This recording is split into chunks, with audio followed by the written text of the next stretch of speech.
sa wakas, maghihilom na rin yung sugat na karga ni Andel. Ay. Oo nga, Mare.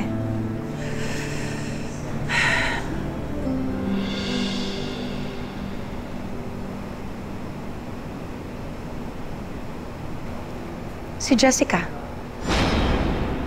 Hindi ko pa siya nakikita.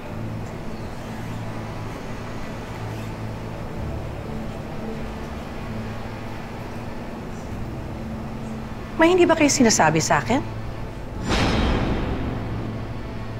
Kanina ko pa kayo nahahalata, ha? Kayo, nagbubulungan kayong magkapatid. Ano ba? May problema ba? Jeffrey! Colleen! Ano, Mare? Pare! Joel! Colleen! May nangyari po, Nay. Pero okay na. Bunso, okay na. Di ba, Joel? Ha? Oo po. Okay lang po. Ano ba yung gusto niyong sabihin sa akin?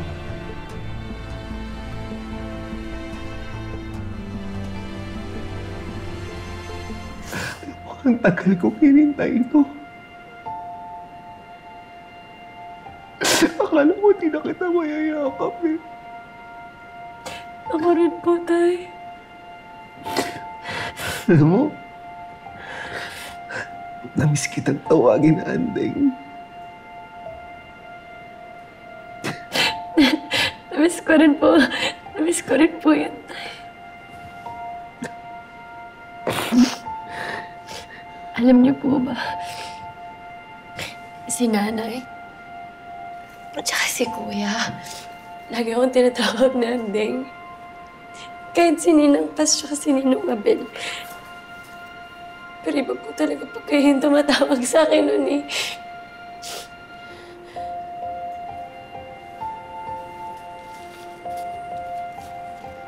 Tay?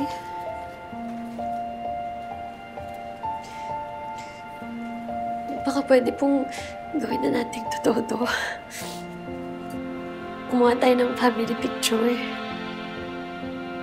Pag-picture po tayo bilang isang buong pamilya. Oo, anak. Gagawin na natin totoo yung pamilya natin. Ha? Ubuuin ulit natin yung pamilya natin. Ang bala ko nga kasi sana, ipapangalan ko yung kasal namin ni Hazel.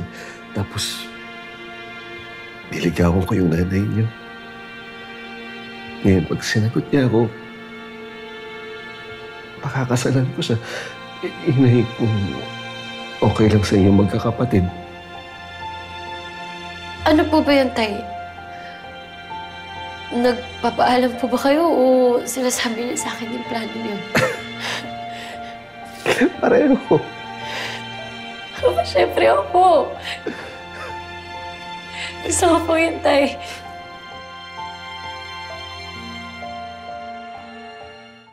Sure po ako si Kuya. Payag din yun. Hindi, anak. Tsaka, may isa pa sana akong hiling eh. Kung pwede sana, ituring niyo rin kapamilya si Jessica. Na kung pwede siya yung magiging bunso ng pamilya natin.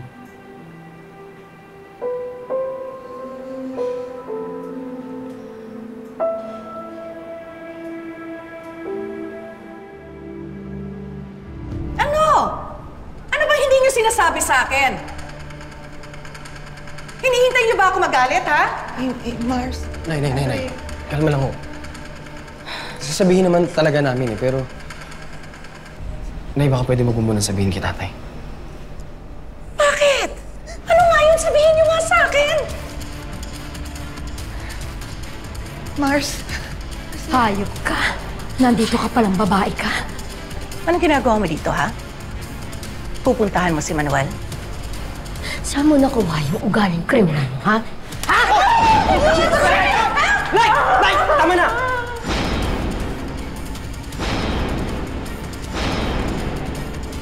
Nagtatanggol mo pa yung anak mo? Pagkatapos ng ginawa niya sa anak ko? Anong ginawa? Ha? Di mo alam? Sinikreto ng mga hayop na to sa'yo? Ha? Nag-aagaw buhay ngayon. Anak ko sa ICU. Nag-aagaw buhay si Jessica sa ICU. Dahil sa kulit na yan. Ano? Dahil sa kulit na yan. Kulin, aminin mo. Aminin mo na. Aminin mo na. Tinulak mo si Jessica. Kaya nabangga siya ng kotse.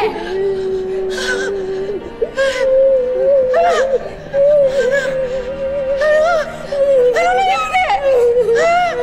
Ano nangyari? Sabi mo sa amin! Ano nangyari?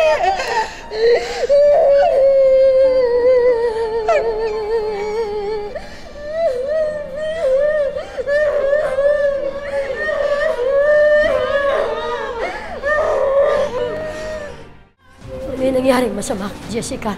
Mananagot ka! Tama na po! Tama na! Subukan mo sa akin ang anak ko na! Subukan mo! Kinakampihan mo pa talaga yung kriminal na yan? Nandun ako! Hoy, Hazel! Tumigil ka sa kasinungalingan mo, ha? Nakita namin na sinasaktan mo si Colin kaya sinugod ka ni Andeng. Kaya nagkagulo-gulo tayo! Wala ka ron! Wala tayong lahat ng kasinungaling! Alam mo sa anak ko, tanga! Para magpakasagasa! Kulin, aminin mo na. Tinulak mo yung anak ko! Tinulak mo! Aminin mo.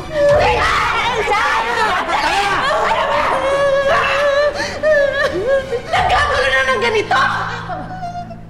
Na-aksidente na si Jessica! Di wala man lang nagsabi sa inyo! Ano, bakit? Bakit? We're sorry! Sorry! Ano? Bakit hindi alam? Ha? Si Manuel, wala rin siyang alam sa anak namin? Hayop talaga kayo! Hayop! Manuel! Ate! Tumigil ka na! Manuel! Ano bang ginawa mo kay Jessica? Sinaktan mo na naman? Si Colin meron. Siya may kasalanan kaya nag-aagaw buhay ang anak natin. Ang sama nila, hindi na sinabi sa'yo.